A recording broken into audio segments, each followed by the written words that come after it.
자, 안녕하십니까. 하이퍼리뷰입니다. 자, 이제 수능이 얼마 남지 않았습니다.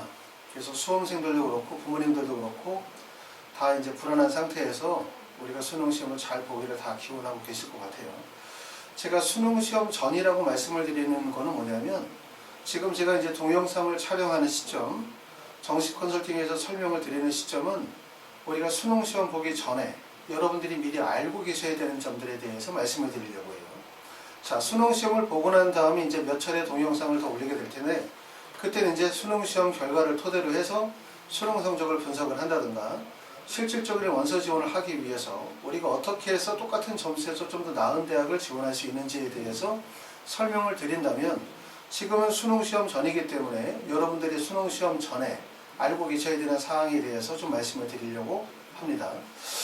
자, 먼저 첫 번째 설명을 드리면, 정시 원서 접수할 때 우리가 핵심적으로 확인해야 되는 부분들이 있어요.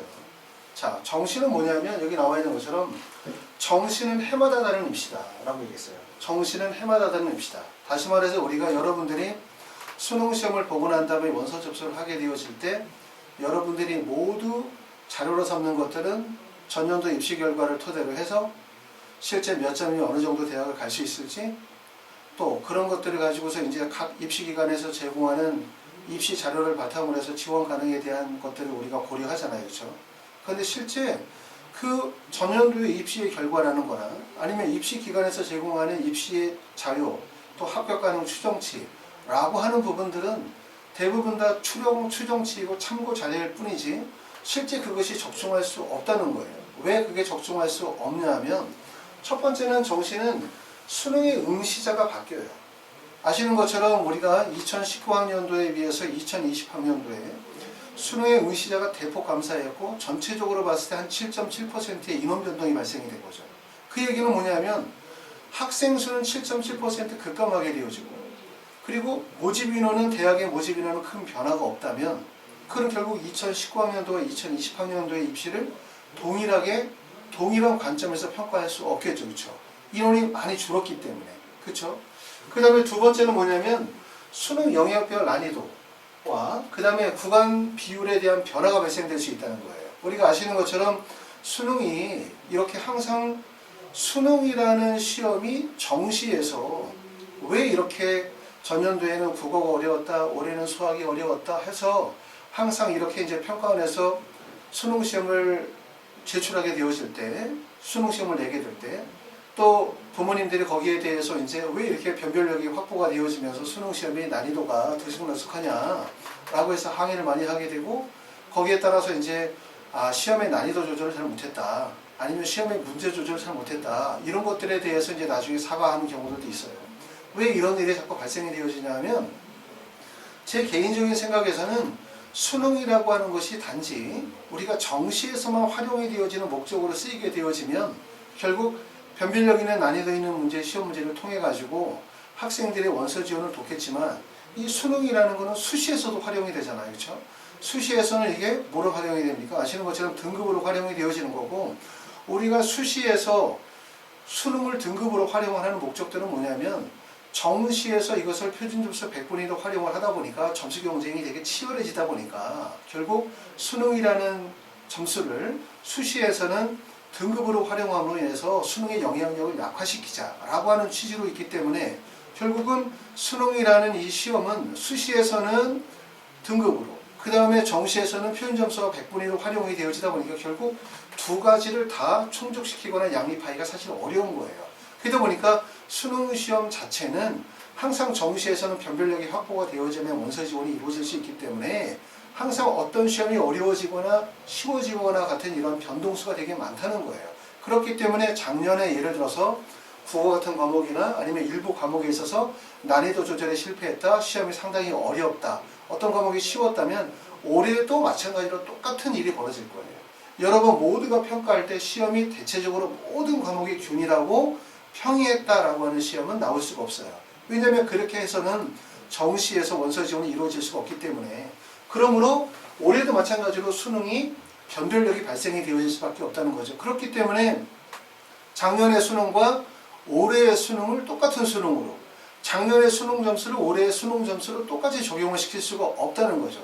그리고 세 번째는 뭐냐면 전형의 변화가 발생이 되어지거나 대학별로 예를 들어서 어떤 대학이 작년도에 있어서 반영했을 때 국어 30에 수학에 20%를 반영했는데 올해 만약에 국어 25에 수학에 25%를 반영을 해서 영역별 반영 비율이 바뀌었거나 아니면 모집 인원의 변동이 생기거나 이런 변화들은 결국은 2019학년도의 정시와 2020학년도의 정시가 완전히 다른 정시가 되어진다는 거예요. 그렇기 때문에 결국은 정시는 해마다 새로운 입시가 되어지고 그러므로 여러분들은 입시 기간의 배치표는 단지 참고 자료일 뿐이라는 것을 아셔야 돼요. 하지만 여러분들이 정작 정시 원서를 쓰게 되어질 때 의존할 수 있는 것은 뭐냐면 입시 기간의 배치표밖에 없어요. 그렇죠?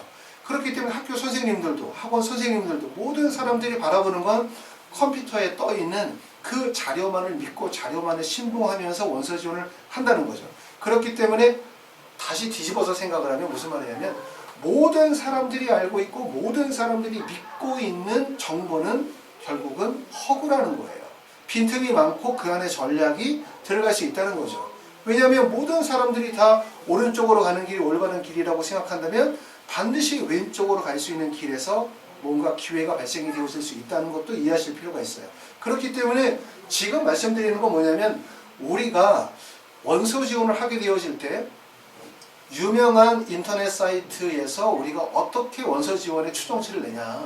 그건 대표적으로 첫 번째 2019학년도의 입시 결과 데이터를 취합을 하겠죠.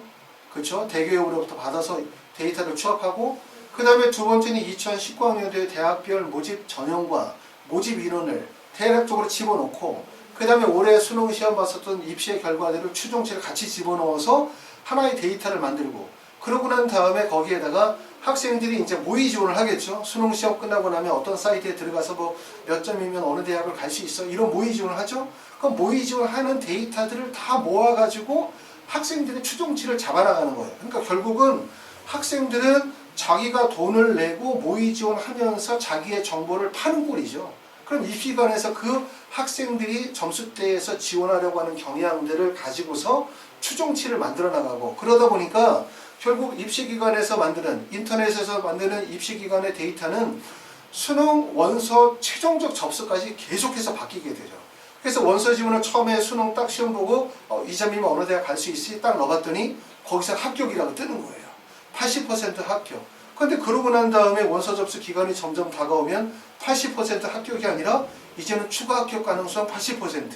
그리고 이제 원서 지원 직전까지 가게 되어지면 불합격이라고 뜨는 거예요. 변동이 계속 발생이 되어진다는 걸 아셔야 돼요. 자, 여러분들이 꼭 우리가 정시 원서 접수할 때 이해하셔야 되는 거는 정시의 모든 자료는 맞는 게 하나도 없어요. 단지 맞는 건 뭐만 맞냐면 어느 대학이 올해 몇 명을 선발한다고 하더라. 모집이라는 몇 명이라고 하더라. 전년도의 경쟁률이 얼마였다. 전년도의 학생의 점수가 몇 점이었다. 이 내용은 맞아요. 하지만 올해 몇 점이면 어느 대학에 붙을 수 있다는 절대로 맞을 수가 없어요. 아시겠죠? 그렇기 때문에 일부 부모님이나 학생들이 입시기관의 데이터를 지나치게 신뢰하시는 분들이 계세요. 그러시는 경우는 아주 위험하다는 거 이해하실 수 있어야 돼요. 아셨죠? 그렇기 때문에 입시기관의 자료는 단지 참고 자료이기 때문에 참고를 삼으시고 그리고 그것을 좀 더 깊이 있게 분석해 보시면 그 안에서 내 점수로 이만큼의 대학을 갈 수 있는데 실제 입시 분석을 통해서 좀 더 나은 대학을 갈 수 있는 기회를 스스로 찾을 수도 있다 라는 겁니다. 아시겠죠? 그렇기 때문에 제가 말씀드리는 내용을 조금 더 깊이 있게 한번 생각해 보시면서 이해하시면 돼요. 그래서 지금 처음에 말씀드렸던 거는 정시를 구성하는 요소가 세 가지가 있는데 그 세 가지가 첫 번째 뭐라 그랬어요? 자, 수능 응시생의 숫자의 변화. 그 다음에 두 번째는 수능 영역별 난이도나 구간 비율에 대한 변화. 그 다음에 세 번째는 대학의 전형의 변화라든가 아니면 대학의 학과에 대한 모집 인원의 변화라는 게 결국은 정시 입시를 흔드는 세 가지 요소인데 해마다 이런 것들이 계속해서 가변적으로 변화되어지고 있기 때문에 정시는 믿을 게 없다는 거예요. 그렇기 때문에 입시기관의 데이터는 단지 참고 자료일 뿐이지 절대적으로 신뢰할 수 있는 사항이 못 된다라는 점을 첫 번째로 말씀을 드렸습니다. 자, 그 다음에 두 번째는 이제 보면 뭐냐면 정시와 수시에 어떤 차이점이 있는지에 대한 부분을 좀 아셔야 돼요. 정시의 특징을 알아야 된다는 거죠. 정시는 도대체 뭘까? 수시와 어떤 점이 다를까? 이런 점들을 이해하시게 되어지면 여러분들이 정시에 대해서 조금 더 이해를 도울 수 있어요. 첫 번째는 아시는 것처럼 수시는 대학이 직접 선발을 해요.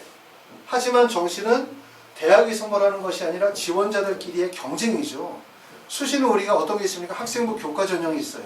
학생부 교과 전형은 대학으로 학교 생활 기록부를 보내죠. 그렇죠? 대학에서 학생부 생활 기록부를 다 보고 그걸 가지고서 교과 성적 반영하고 그 다음에 여러 가지 출결이나 봉사를 반영해서 대학에서 합격생을 내는 거죠. 학생부 종합 전형은 어떻습니까? 학생부 분석하고 직접 자기소개서를 쓰죠.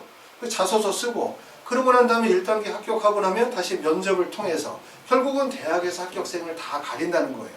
하지만 정시는 물론 정시 중에서도 면접이 있는 전형들도 있어요.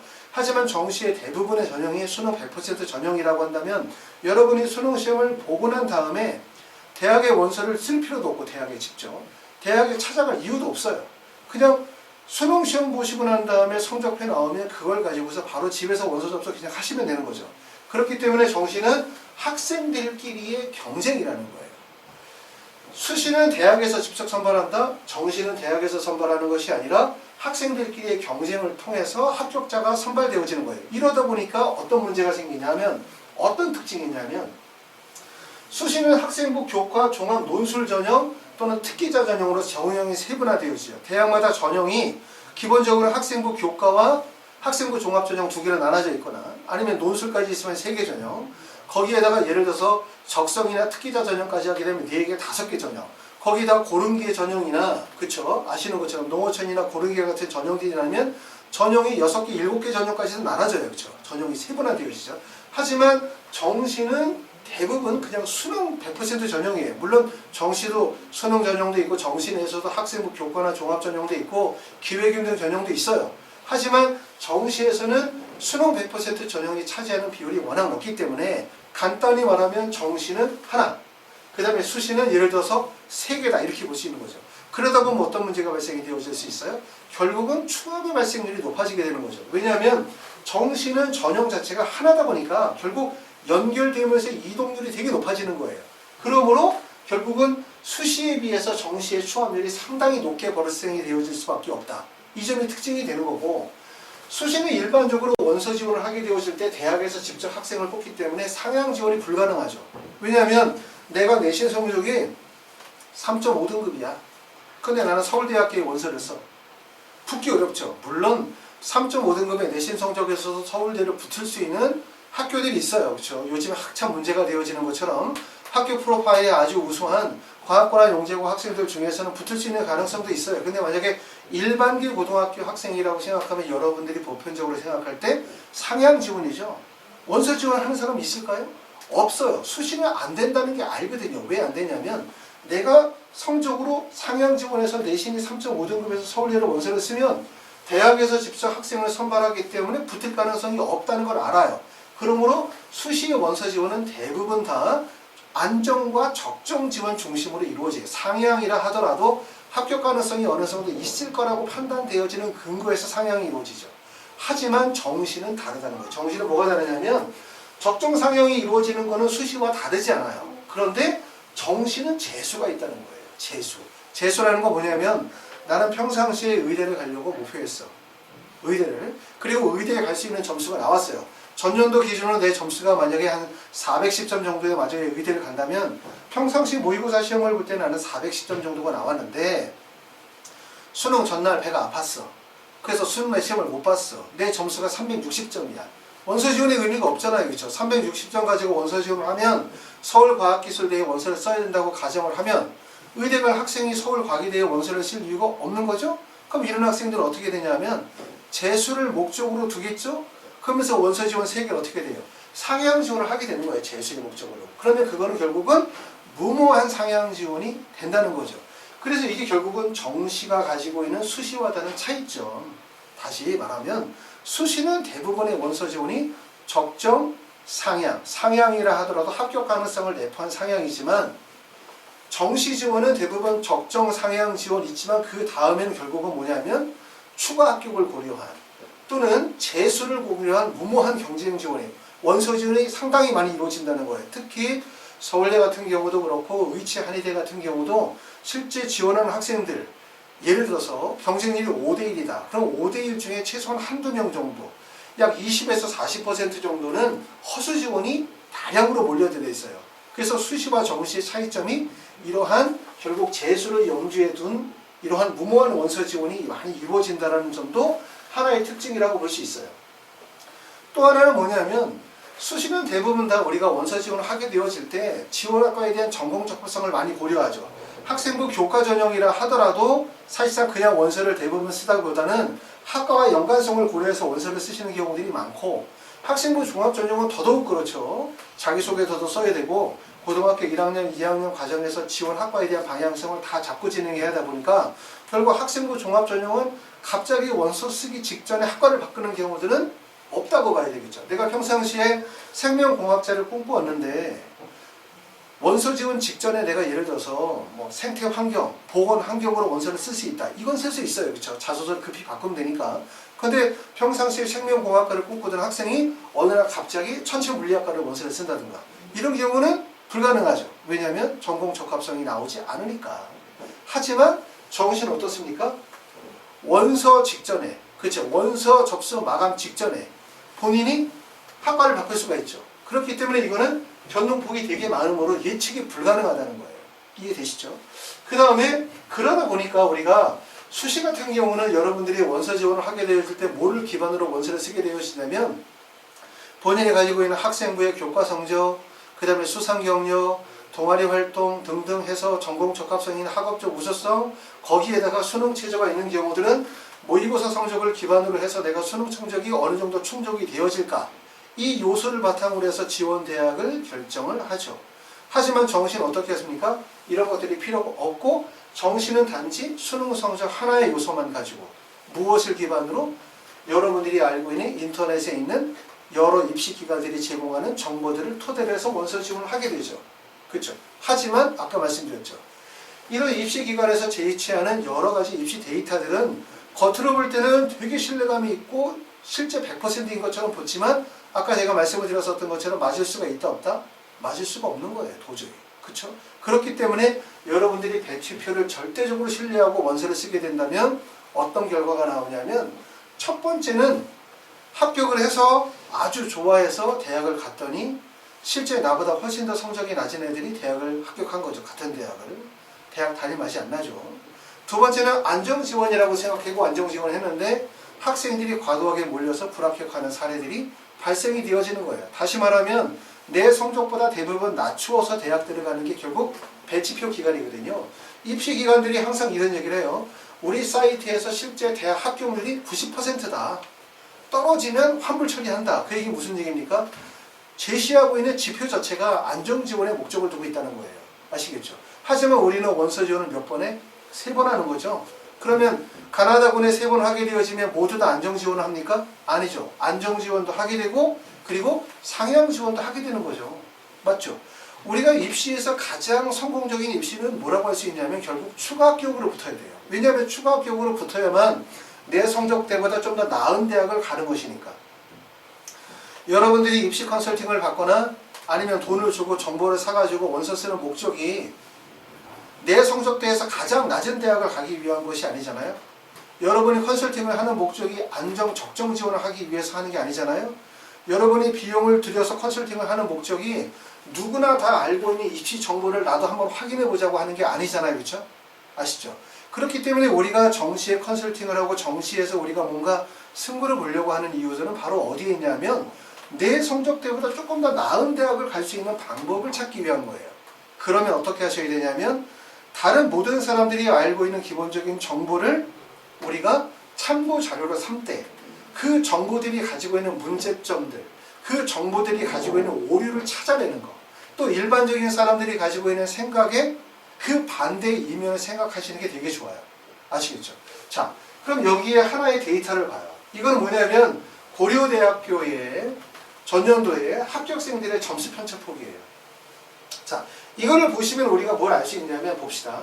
고려대학교 우리가 표준점수 기준으로 봤었을 때 고려대학교 기계공학과, 생명공학, 그 다음에 뭐 신소재, 의과, 화공생명 이런 학과들이 있어요. 자, 보시면 건축학과보다 생명공학과가 정시에서 높을까요? 안 높을까요? 그렇죠? 생명공학과가 건축학과보다 점수가 더 높겠죠. 그러니까 생명공학과는 최고 점수가 529점. 그렇죠? 그 다음에 건축학과는 최고 점수가 525점. 당연히 생명공학과 점수가 높아요. 그리고 평균 점수를 보면 돼요. 평균 점수는 건축공학과가 523.33점. 그 다음에 생명공학과가 523.77점. 조금 높죠? 그렇죠? 그런데 최저 점수를 보면은 최저 점수는 건축학과가 522점, 생명공학과가 519점이란 말이에요. 그렇죠? 또 화공생명도 보면 화공생명의 점수가 최고 점수가 합격생의 최고 점수는 539점, 제일 높아요. 그런데 평균 점수는 527점, 당연히 제일 높죠, 이 중에서. 근데 최저점수는 517점. 보니까 화공생명학과가 마지막 합격자의 점수는 제일 낮은 거예요. 이러한 것들이 입시에서 되게 중요한 이유예요. 왜 낮을까? 그래서 제가 그 전에 찍어놨었던 여러 가지 그 정시 컨설팅에 대한 유튜브 동영상이 있거든요. 작년에 찍어놨기 때문에 조금 지금 생각해보면 좀 부족한 점들도 많이 있겠지만 여러분들이 시간 될 때 그 내용을 좀 보시면 이 논리에 대해서 이해가 돼요. 제가 항상 말씀을 드리지만 입시에서는 들어갈 때의 점수가 높은 학과가 나올 때의 점수는 더 낮아요. 들어갈 때의 점수가 낮은 과가 마지막 나오는 점수는 더 높다는 거예요. 무슨 말이냐면 건축학과가 실제 평균 점수나 최고 점수는 화공생명보다 낮은 학과지만 마지막 합격자의 점수는 건축학과가 화공생명보다 더 높다는 걸 이해하셔야 돼요. 그 이유는 결국은 이게 추합 가능성이라든가 그 다음에 실제 지원자들이 가지고 있는 점수의 분포도의 차이에서 발생이 되어지는 거예요. 그러니까 이런 점들을 이해하셔야만 결국 우리가 원서 지원에서 기회가 열린다는 거죠. 간단히 얘기하면 이거잖아요. 내가 만약에 520점을 맞은 학생이야. 520점을 맞은 학생이 건축학과를 원서를 썼으면 어떻게 됐을까요? 떨어졌겠죠. 최저 점수가 522점이니까. 그런데 520점을 맞은 학생이 화공생명을 썼다면 그럼 517점이니까 붙었겠죠. 그렇죠? 이 차이가 발생이 되는 거죠. 520점이라는 점수를 가지고 자 봤더니 내 점수가 520점이고 봤더니 건축학과가 523점이니까 3점 정도 차이니까 건축학과에다 원서를 쓰면 내가 봤더니 추합 가능성이 이건 한 40% 되는 거야. 붙을 가능성이 있어. 그리고 화공생명공학과를 봤더니 527점 내 점수보다 약 7점 정도 차이 나니까 입시기간에 데이터에 넣어봤더니 이거는 100% 불합격, 절대로 붙을 수가 없어 라고 하지만 실질적으로는 붙는다는 거죠. 그게 바로 입시가 가지고 있는 여러 가지 정시의 특징이 있다는 거고 여기에서도 보시는 것처럼 동일한 학과라 하더라도 실제 최초 합격자와 마지막 합격자의 점수의 폭이 어떻습니까? 539점에서 517점까지의 점수가 벌어지는 거예요. 22점이라는 점수가 크게 벌어지면 이 22점은 흔히 말하면 서울대부터 시작해가지고 건국대까지 떨어지는 점수가 되거든요. 그러니까 내가 수능을 잘 보기 위해서 여러분이 열심히 노력을 해야 되는 건 지금 이 순간 해야 되는 거고 수능을 보고 난 다음에는 그 점수를 가지고 어떻게 대학을 가냐에 대한 부분은 그 다음부터 또 고민해 보셔야 되는 거예요. 아시겠죠? 일반적으로 자기 점수 때보다 최소한 5점 정도 이상 극복이 가능한 게 입시라고 볼 수 있어요. 그렇기 때문에 요 점을 말씀을 드리는 것 무슨 얘기냐. 정시가 가지고 있는 이 특징이 이렇다. 결국은 그렇기 때문에 여러분들이 점수에 맞춰서 원서를 쓴다고 해서 꼭 안정적으로 붙는 게 아니라는 점이에요. 두 개의 학과를 통해서 볼 수 있는 것처럼 실제 들어갈 때는 높은 점수지만 실제 마지막 합격자는 더 낮고 들어갈 때는 낮은 학과라고 생각했었던 게 마지막 합격자의 점수는 더 높게 벌어지는 이런 일들이 결국 입시 하나의 패턴이라고 볼 수 있는 거예요. 그래서 여기서 말씀드렸던 거는 정시는 수시와 어떤 점이 다르냐 이해하실죠? 첫 번째는 정시는 대학이 직접 뽑지 않는다. 경쟁이다. 학생들끼리. 근데 이 학생들이 경쟁하는 학생들이 다 멀쩡한 애들이다? 멀쩡하지 않은 애들이 있다. 어떤 애들이 있다? 재수를 염두에 두고 그냥 상향 지원하는 애들이 있다는 거예요. 실제 539점 되어야만 붙을 수 있는 학과에 500점짜리도 원서 지원이 이루어지기 때문에 경쟁자 모두를 다 실수라고 볼 수는 없다. 허수가 다량 포함되어져 있다는 걸 이해하실 필요가 있다는 거고 그래서 제가 그 전에 정시 컨설팅에서도 말씀했지만 내가 대학에 붙는 방법은 정시에서 붙는 방법은 간단해요. 어떤 방법이냐 나보다 성적이 낮은 학생들이 모여있는 곳으로 가면 돼요. 또 나보다 성적이 낮은 학생들을 끌고 가면 돼요. 그렇죠? 그리고 떨어지는 방법은 뭐냐면 내가 성적이 아무리 높아도 나보다 더 높은 성적대의 아이들이 분포되어져 있는 데를 들어가면 당연히 떨어지는 거예요. 이해되시죠? 그런 것들을 우리가 입시에서 조금 더 깊이 있게 바라보다 보면 보입니다. 과연 그런 것들이. 자, 그리고 두 번째는 우리가 수시에 비해서 정시는 뭐가 높다? 추합 비율이 높다는 거예요. 추가 합격 비율이 높다는 것은 어떤 의미가 또 있냐면 추가 합격이 높다, 추합률이 낮다, 이것도 여러 가지가 의미가 있어요. 잘 모르시는 분들은 보통 입시기관에서 요즘에 이제 막 이렇게 입시 설명회 막 이렇게 하시는 분들 보면 추합률이 높습니다, 어머니. 이 대학은 추합률이 높으니까 붙을 가능성이 높습니다. 이렇게 말씀하시는 경우들이 많지만 실제 추합률이 높다고 해서 붙을 가능성이 높은 게 아니에요. 왜냐하면 추합률이 높다라고 하는 것은 특정 대학의 학과의 점수대에 원서지원하는 학생들이 특정 상위 점수대에 분포가 되어 있고 이 애들이 실제 그 윗대학으로 다 이동한다는 거죠. 윗대학으로 이동한다는 얘기는 이 대학의 학생들이 점수의 경쟁력을 가지고 있다는 거예요. 이해되시죠?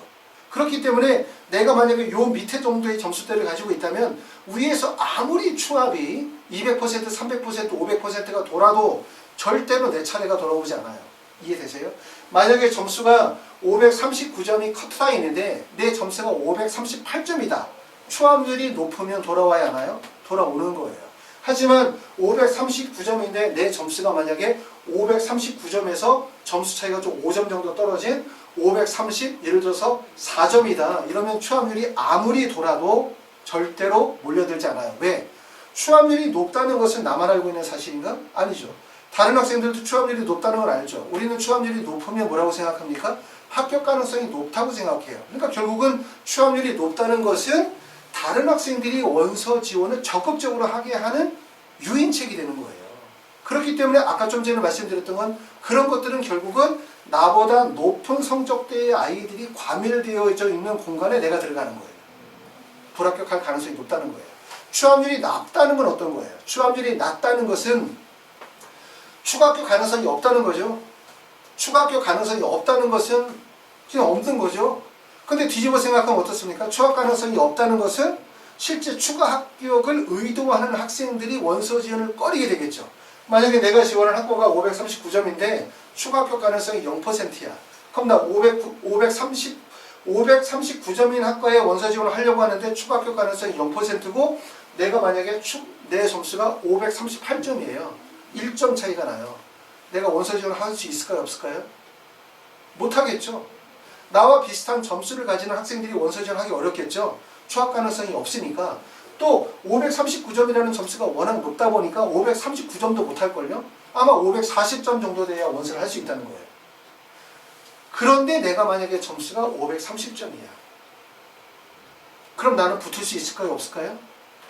530점이 원서를 써서 붙을 수 있는 가능성이 있는 거예요. 왜?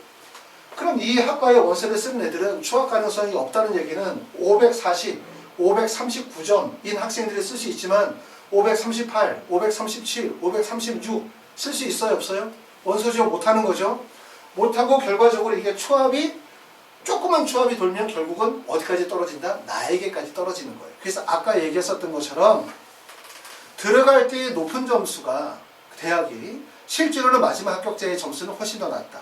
다시 말하면 높은 학과라고 하는 화공생명공학과의 학생의 마지막 합격자의 점수는 건축학과의 마지막 합격자의 점수보다 더 낮게 떨어지는 이유가 바로 거기에 있는 거예요. 자, 이 내용은 내가 나중에 이제 수능시험 보시고 나면 자세히 설명을 드리도록 하고, 지금은 여러분들이 요거 보고 궁금하신 분들은 저희 그 하이퍼리뷰 유튜브에 가면 정시 컨설팅에 대한 내용을 설명을 해놨기 때문에 그걸 좀 더 참고하시면 도움이 될 것 같습니다. 이런 부분들을 좀 이해하실 필요가 있고요. 그리고 또 하나는 정시 지원을 아까 말씀드렸던 것처럼 지원 학과 결정하고 난 다음에 진행한다면 수시가, 정시는 원서 지원 직전에 학과를 바꿀 수 있죠. 그러니까 눈치 작전이 가능하다는 거예요. 눈치 작전이 가능하다는 것은 예측이 안 된다는 거예요. 누가 어디로 원서 쓸지 알아요? 자, 우리가 내가 어떤 사이트에다가 돈을 주고 딱 원서를 올려요. 나는 몇 점으로 어느 대학교를 쓰고 어느 대학교를 쓰고 정보를 찾지만 실제로는 내가 이 점수에서 카톨릭 의대를 원서를 쓴다고 올렸지만 정작 마지막에 가서 카톨릭 의대를 다 쓰는 건 아니거든요. 또 컨설팅 업체에서 컨설팅 받고 내 점수로 해서 봤더니 나는 서울대학교 산업경영공학과를 갈 거야 라고 했지만 실질적으로 원서를 쓸 때는 학과를 바꿀 수 있는 거예요. 그죠? 그렇기 때문에 결과적으로 우리가 학생들이 원서 지원해서 어느 학교에 봤더니 어떤 학생들이 어느 학과에 몇 명이 지원하겠다고 하더라 라고 하는 이런 정보들은 실제 사실이 아니고 대략적인 다 추정치에 불과하다는 사실들을 여러분이 아셔야 된다는 얘기예요. 그렇죠? 아시겠죠? 자, 그래서 이 점에 대해서 설명을 드렸고, 자, 다음으로 또 하나 설명을 드리면, 자, 수능 응시자에 대한 부분을 한번 보도록 할게요. 자, 수능 응시자가 올해 우리가 이제 중요한 이유들은 바로 뭐냐면 2019년도, 2020년도로 가게 되어지면서 수능 응시자의 숫자가 급감을 하게 돼요. 2020년도에서 21년도로 갈 때는 인원 변동이 크지 않은데 특히 2019학년도에서 20년도로 가면서 인원 변동이 크게 발생이 되어지는데 해마다 우리가 수능 응시자들은 2018년도에 53만 1,327명, 그 다음에 2019년도에 53만 명이었었는데 올해 약 48만 8천 명 정도, 전년도에 대비해서 46,190명 정도가 감소되어져서 전체적으로 7.7% 감소되어질 거라고 예상이 되어져요. 인원 변동이 엄청나게 많이 감소가 되는 거죠. 그렇죠?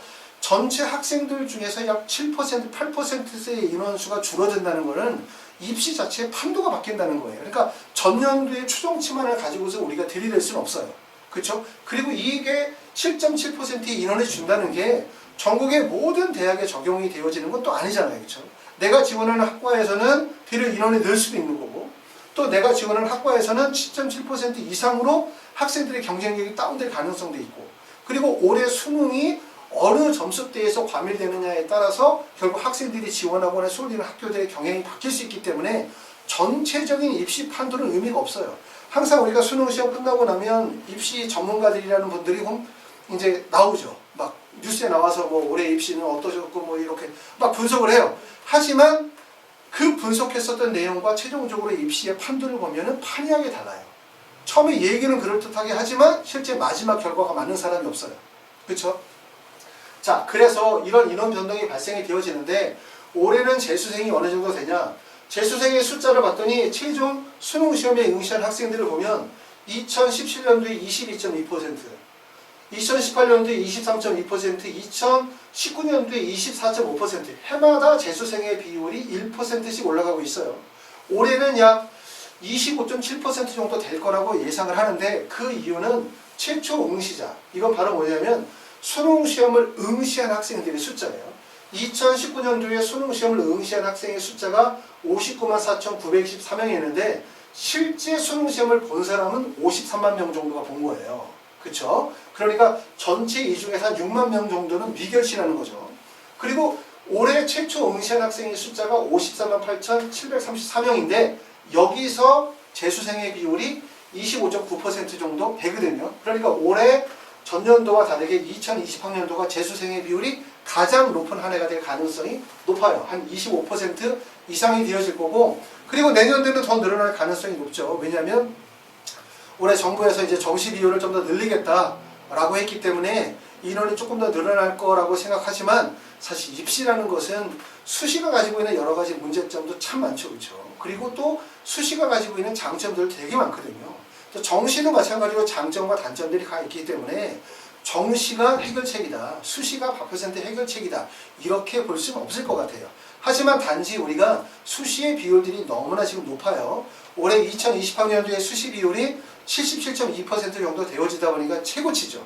너무나 높다 보니까 반대의 목소리에서 정시 비율을 높여야 된다는 얘기가 나오는 거고 아마 그래서 한 30% 정도의 정시 비율을 유지하는 게 적정한 선이 될 가능성이 높아요. 그러다 보니까 아까 말씀드렸던 것처럼 전년도 대비 수능 응시자가 대략적으로 46,190명 정도가 2019학년도에 비해 인원이 줄 거고 그러면 결국 인원 감소폭이 7.7% 정도 되어진다는 점. 그 다음에 재수생의 비율가 올해 최초로 25% 이상 재수생의 비율을 차지하기 때문에 이런 부분들이 아까 말씀드렸던 것처럼 우리가 입시기관의 데이터를 신뢰할 수가 없는 이유는 뭐에 있냐면 첫 번째는 2019학년도의 입시와 2020학년도의 입시는 새로운 입시라는 거예요. 예측할 수가 없다는 거죠. 그렇죠? 이해되시죠? 그 이유 중에 바로 큰 이유는 바로 뭐냐면 수능 응시자의 커다란 변화가 발생이 되어졌기 때문에 이것이 하나의 원인이다 라는 점을 말씀을 드리는 겁니다. 자, 다음은 모집 인원의 변화가 발생이 돼서 그럼 수능 응시자는 46,000명 정도 7.7% 줄었는데 대학의 모집 인원은 그럼 어떻게 되었느냐 이 점에 대해서 우리가 한번 봐요. 자, 지금 보시면 2019년도에 정시 모집 인원이 82,972명으로 전체 선발 비율이 23.8%인데 올해 비율은 79,090명이에요. 그래서 비율이 22.7%죠. 그래서 올해 수시 선발 비율이 가장 높아서 77.3%가 수시 비율이에요. 그러니까 정시는 2019학년도보다 정시 선발 인원은 전년도 대비해서 선발 비율이 1.1%가 줄었어요. 그쵸? 자, 그러면 아까 말씀드렸던 것처럼 수험생의 숫자는 46,000명 7.7% 줄었고 정시 비율도 1.1% 줄었다. 하지만 뭐가 문제가 있냐면 서울에 있는 주요 상위권 대학들은 대부분 다 정시 비율이 확대됐어요. 서울대는 전년도와 동일하게 662명 정도를 선발하고 정시 비율이 23.3%예요. 연세대는 전년도보다 인원이 무려 125명이 늘어서 971명을 선발하고 비율이 30.8%. 전년도보다 늘었죠. 고려대는 전년도보다 61명이 늘어서 578명으로 15.8%. 고려대는 그 전년도에 논술을 폐지하고 수시 비중을 확대를 하면서 그러면서 고려대는 정시 비율이 많이 줄어든 상태예요. 그래서 지금 정시에서 차지하는 비율이 15.8%예요. 정시가 입시에서. 성균관대는 올해 정시를 크게 확대를 했죠. 618명에서 1041명으로 34.4%. 서강대 같은 경우도 인원이 153명이 늘었고 중앙대는 18명, 그 다음에 한양대 18명, 중앙대 22명, 경희대학교 78명 정도로 해서 전체적으로 서울에 있는 주요 대학들은 정시 인원이 되게 늘었다는 거예요. 그렇죠? 그러니까 특이한 점은 뭐냐면 올해 수능 응시자의 숫자는 46,000명 7.7% 정도의 인원이 줄었는데 서울에 있는 주요 대학들의 정시의 모집 인원은 대부분 다 인원 비율이 늘었죠. 그렇기 때문에 이게 입시가 좀 바뀌는 판도가 되겠죠. 하지만 전체적으로 봤었을 때는 정시는 전년도에 비해서 1.1% 정도가 줄어든 상태예요. 아마도 이제 전체적으로 대학들이 2021학년, 2022학년도로 가게 되어지면 연세대나 성균관 정도의 비율을 차지할 가능성이 높아요. 30% 정도로 비율을 늘리게 될 거고, 그럼 아마 정시 비율이 가장 급격히 늘어나야 되는 학교는 서울대나 아니면 고려대 같은 학교들이 정시 비율을 늘려야 되는데 이렇게 되어지면 아마 수시의 전형의 변화들이 발생이 되어질 수밖에 바뀌었기 때문에 대학의 입장에서 볼 때는 입시 전체를 손질해야 되는 그런 부담이 있을 거라고 생각이 되어집니다. 자, 그래서 특징은 정시는 전체적으로 1.1% 줄었지만 실제 서울에 있는 주요 대학들의 비율은 어땠다? 크게 늘었다. 정시 비율이. 그렇기 때문에 간단히 생각하면 수능의 응시자는 7.7% 줄었는데 정시의 모집 인원은 크게 늘었기 때문에 좀 더 기회가 되지 않겠냐라고 생각할 수 있어요. 하지만 그거는 전체적인 관점에서 말씀을 드리는 거고, 아까도 말씀드렸지만 내 성적대, 내가 지원하는 대학과 학과는 다른 얘기거든요. 그렇죠? 내가 지원하는 학과에서는 학생들이 쏠리는 현상들이 벌어질 수 있기 때문에 입시에서는 이러한 요소들, 학생들이 쏠릴 수 있는 이런 경쟁률이 높아질 수 있는 유발 요소들, 이런 부분들을 판단해서 우리가 경쟁률이 높지 않은 학과들을 선택해서 원서 지원을 하셔야 될 거예요. 자, 다음으로는 그 다음에 여기 정리한 거는 의예과를 정리한 거예요. 의예과는 지금 쭉 보면 서울대부터 가천대까지 의예과를 정리했더니 2019학년도에 462명 선발했는데 올해는 454명이에요. 전년도에 비해서 8명 정도 인원이 줄었어요. 의예과는. 근데 의예과는 이렇게 인원이 줄었다 늘었다가 중요하지 않은 이유는 바로 뭐냐면 의예과의 핵심은 결국 뭐냐면 수시 2월 인원이에요. 전년도에 수시에서 정시를 2월 냈었던 인원이 약 200명 정도가 2월이 됐거든요.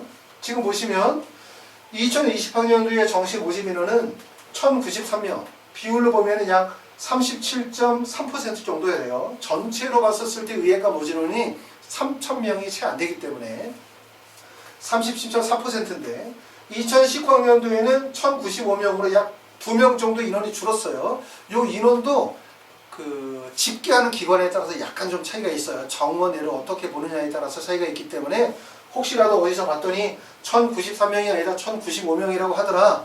틀린 거 아니냐? 이렇게 얘기하시면 그 집계하는 내용에 따라서 좀 차이가 있어요. 정원의 내용을 어떻게 포함시키느냐 마느냐의 차이가 있기 때문에 그런 부분들은 너무 신경 쓰지 마시고, 대략적으로 정시 인원은 전년도에 비해서 한 2명 정도 인원이 줄었다. 그래서 비율은 37.3% 정도다.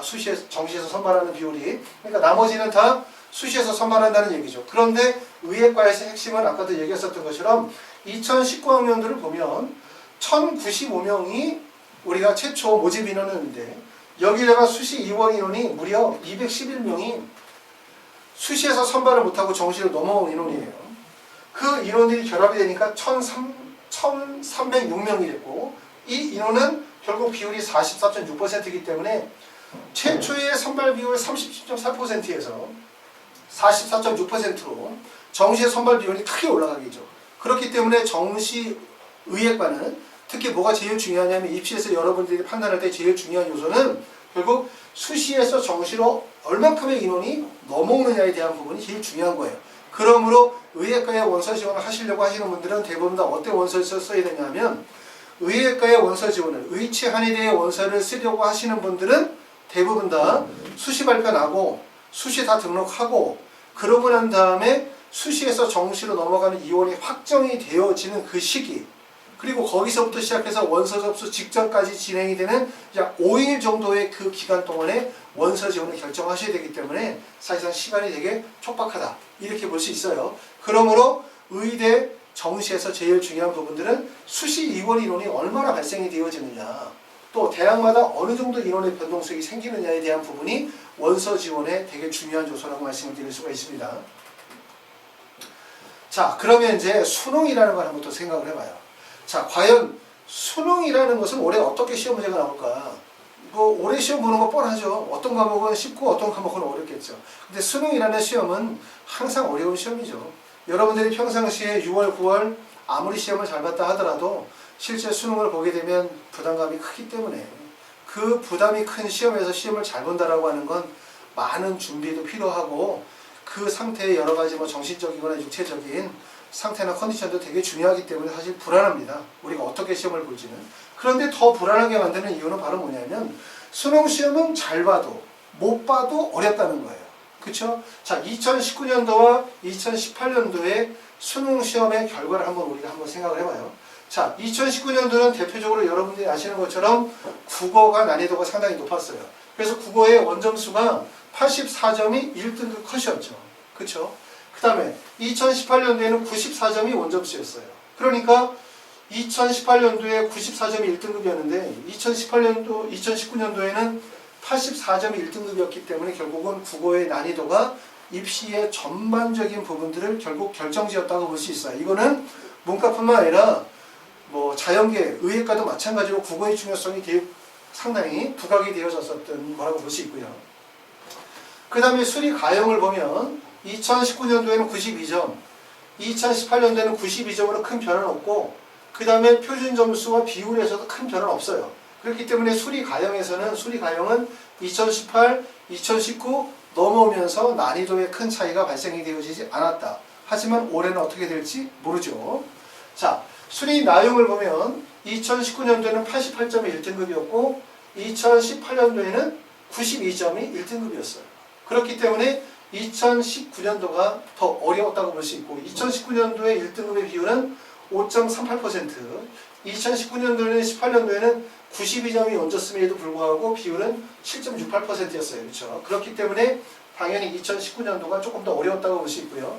영어는 우리가 영어가 이제 등급제로 바뀌게 되어지면서 90점을 1등급을 했고, 대략적으로 그 90점을 10%대의 학생들을 90점으로 본다고 얘기했었는데, 2018년도에는 10.03%로 적용이 되는데 2019학년도에는 영어가 어려워졌어요. 그래서 전년도 같은 경우는 원래 우리가 이제 영어가 절대평가로 바뀌면서 영어 이게 우습다, 영어 그렇게 중요하지 않다라고 생각했지만, 전년도에 영어의 비율이 5.50%가 1등급을 차지하게 되면서 영어의 비중이 상당히 높았어요. 그렇죠? 그렇기 때문에 영어는 올해도 마찬가지로 되게 중요한 과목이라고 볼 수 있어요. 영어가 중요한 이유는 뭐냐면, 첫 번째는 영어를 잘 보느냐 못 보느냐에 따라서 지원 대학이 나눠져요.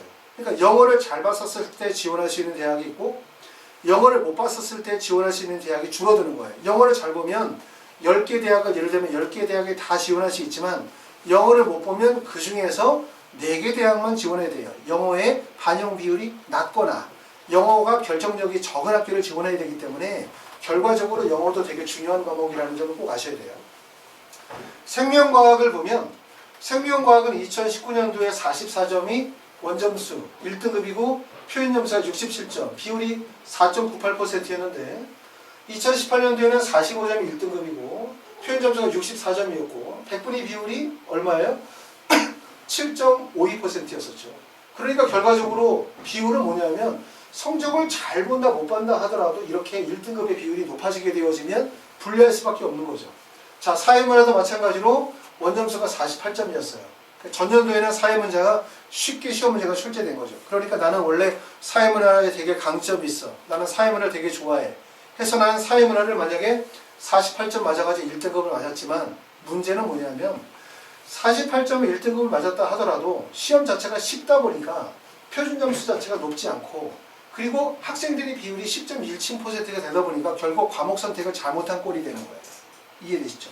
그러다 보니까 수능이라는 것은 내가 시험을 잘 봐도 나만 잘 보면 되는데 모두 다 잘 보면 결국 표점이 떨어지게 되고 그 다음에 그 1등급을 차지하는 학생들의 비율이 높아지니까 내가 실제 잘 봤다 해도 잘 본 게 아닌 거고 또 내가 시험을 만약에 혹시라도 못 봤다 그러면 모두 다 못 보면 상관이 없어요. 그냥 나만 보면 끝나는 거죠. 그렇기 때문에 이렇게 변동이 많고 또 특히 탐구 과목 같은 경우는 사회탐구나 과학탐구를 선택하게 되어지면 일종의 운이 좀 따라줘야 되거든요. 내가 선택한 과목에서 시험을 내가 잘 봐야 되고 그리고 그 중에서도 나만 잘 봐야 되고 그렇게 됐었을 때 표현점수가 높게 책정이 되어져야 이런 탐구 과목이 표현점수가 67점, 63점이라 하더라도 이게 과목 선택에 따라서 점수가 3점 정도, 4점 정도 점수가 벌어지게 되어지면 결국 국영수에서 한 등급이 바뀌는 거하고 비슷하거든요. 그렇기 때문에 이런 탐구 과목에서 어떻게 난이도 조절이 되느냐에 대한 부분은 우리가 예측할 수 있어요? 없어요?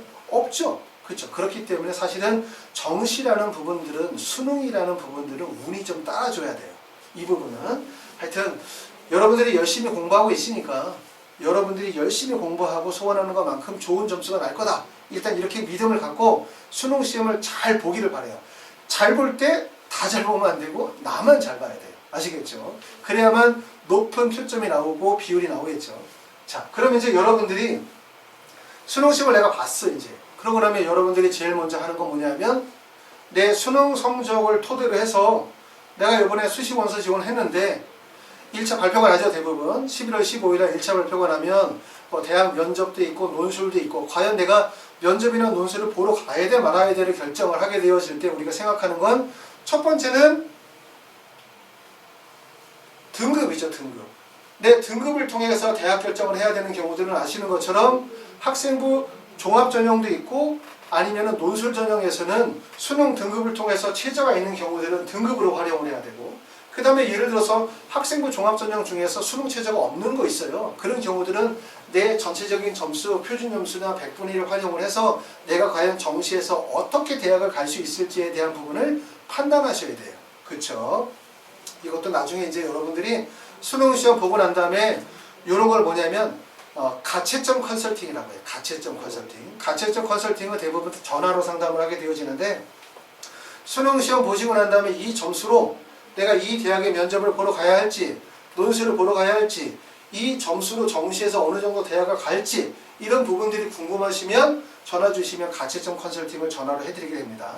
자, 제가 드릴 말씀은 뭐냐면 그러고 난 다음에 여러분들이 이제 판단할 때 수능 시험 딱 보고 나면 8개 입시기관에서 쫙 그날 그 다음날 입시 자료를 쭉 내죠. 그러면서 올해는 1등급이 봤더니 수리 나영의 1등급이 수학의 난이도가 전년도보다 쉬웠다 어려웠다 등등등 해서 88점 정도를 맞을 것 같습니다. 2등급은 81점 정도 맞을 것 같습니다. 이런 걸 쭉 발표하죠. 그러고 나면 내 점수를 봤더니 나는 수학이 81점이야. 그럼 난 2등급이야.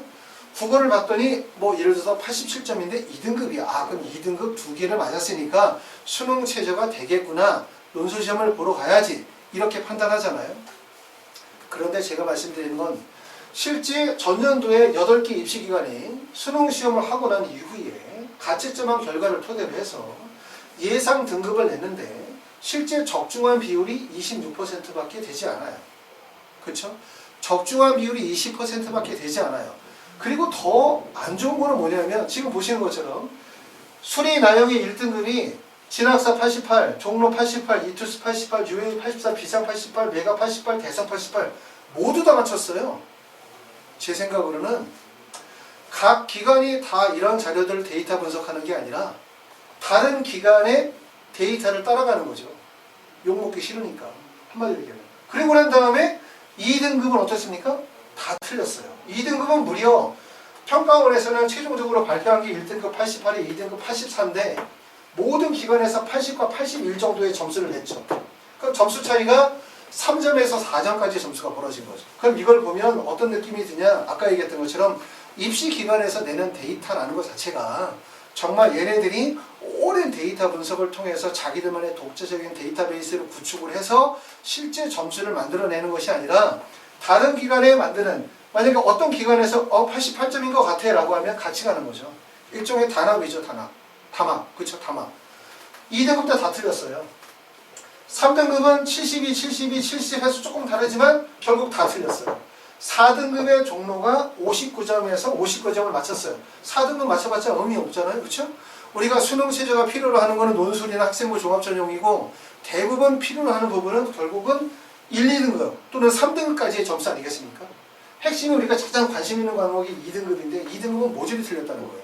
그러니까 이걸 통해서 아셔야 되는 부분은 뭐냐? 첫 번째, 수능 시험 보고 가채점 결과를 입시기관에서 내고 있는데 실제 맞추는 비율이 26.5%밖에 안 된다는 거예요. 두 번째는 지금 보시는 것처럼 대부분의 입시기관들이 서로 발표를 담합하는 거예요. 서로 맞춰서 적당히 낸다는 거예요. 그렇기 때문에 이걸 믿으면 안 된다는 거예요.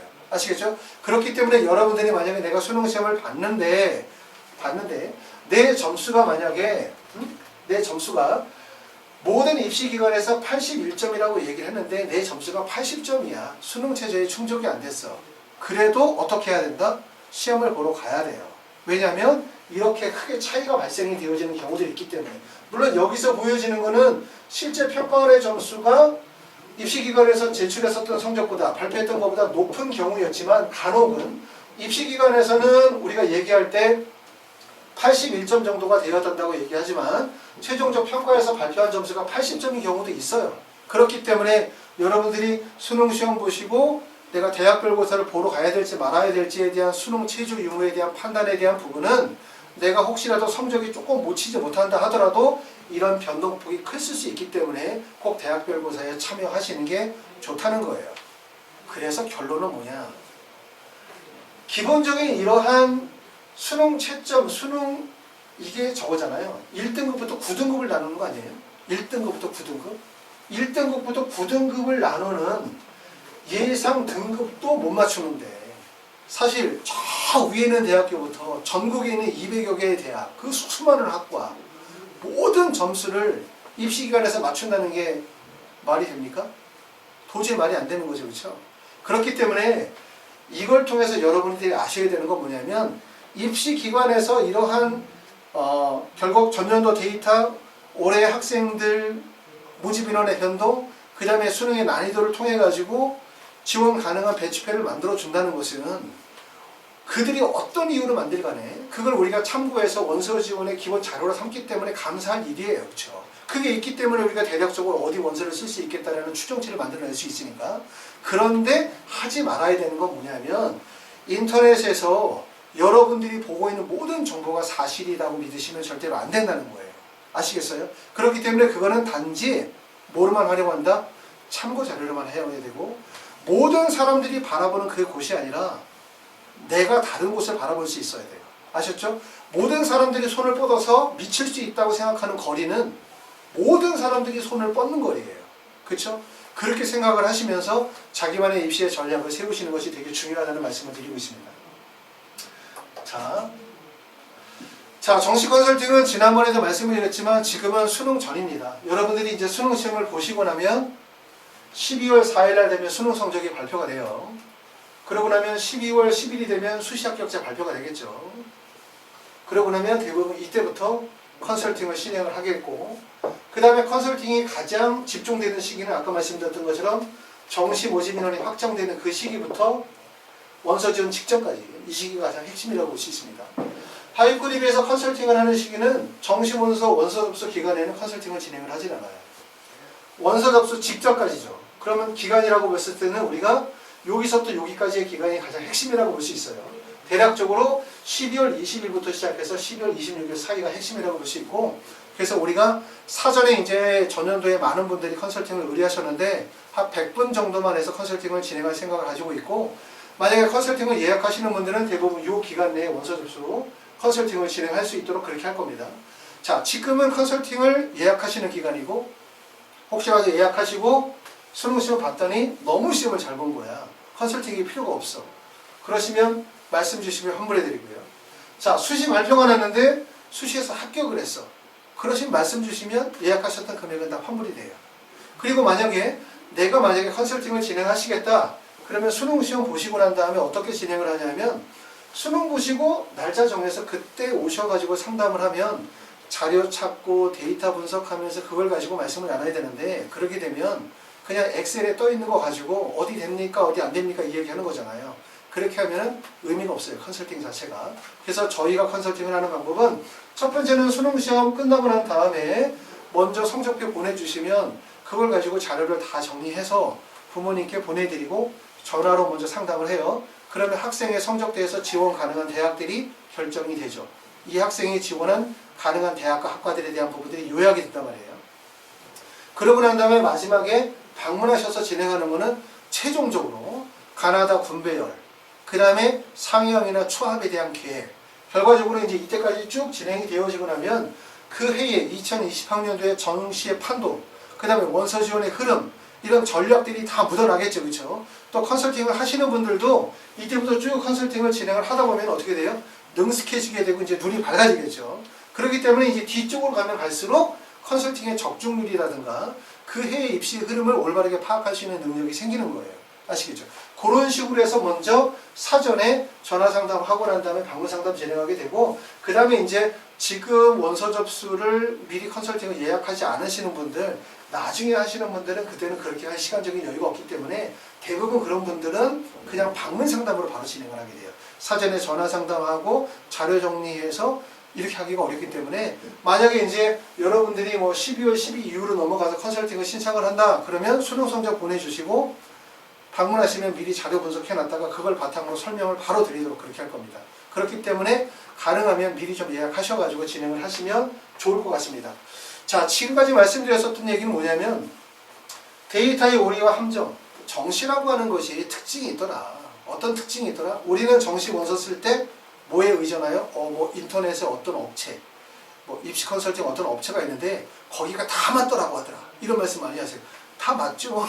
다 맞을 수밖에 없는 이유는 대부분 입시기관에서 제시하는 데이터라고 하는 자체가 안정지원의 목적을 두고 있기 때문에, 이렇게 원서 쓰세요 라고 했는데 떨어지면 어떻게 합니까? 그렇게 다 맞아요. 근데 다 맞는데 문제는 뭐냐면 그건 다 안정지원이에요. 간단히 말씀드리면, 여러분들이 안정 적정 지원을 원하신다면 인터넷에 있는 자료를 활용을 해서 원서 지원하시면 돼요. 그런데 내가 가나다군 3개 중에서 예를 들어서 하나나 2개를 안정 지원하게 되고 반드시 하나를 상향 추합을 노리는 상향 지원을 하게 되어진다면 하이퍼 리뷰로 연락을 주세요. 아시겠죠? 우리가 안정 지원을 하겠다고 해서 컨설팅을 하는 건 아니거든요. 그리고 또 마찬가지로 가나다군 3개를 다 100% 안정 지원을 할 이유도 있는 것도 아니에요. 예를 들어서 비슷한 3개의 대학교를 다 원서를 똑같이 쓴다? 그게 무슨 의미가 있어요? 3개 대학 학교번에 다 붙으면 등록금을 확인해 주는 것도 아니잖아요. 그렇죠? 그렇기 때문에 원서 지원은 항상 정시는 어떤 분이라도 적정 안정 상향, 적정 상향, 반드시 상향 지원을 할 수밖에 없어요. 그리고 그 상향 지원은 기존에 있는 데이터를 뛰어넘을 수 있는 안목과 경험이 있어야만 가능하다. 이런 말씀을 드리고 있습니다. 자, 오늘은 이런 부분들에 대해서 쭉 말씀을 드렸고, 더 자세한 내용은 수능 성적, 이제 수능 시험 보시고 성적이 공개되어지면 그때부터 제가 이제 하나씩 추가 합격을 할 수 있는 방법, 우리가 어떻게 원서 지원을 해야 될 거냐라고 하는 전략적인 부분들, 데이터를 분석하는 방법에 대해서 좀 더 깊이 있게 설명을 드리도록 하고, 그때까지 기다리기가 좀 어려우신 분들은 제가 작년에 좀 부족하지만 찍었던 유튜브 동영상이 있습니다. 그거 참고하시기 바랍니다. 감사합니다.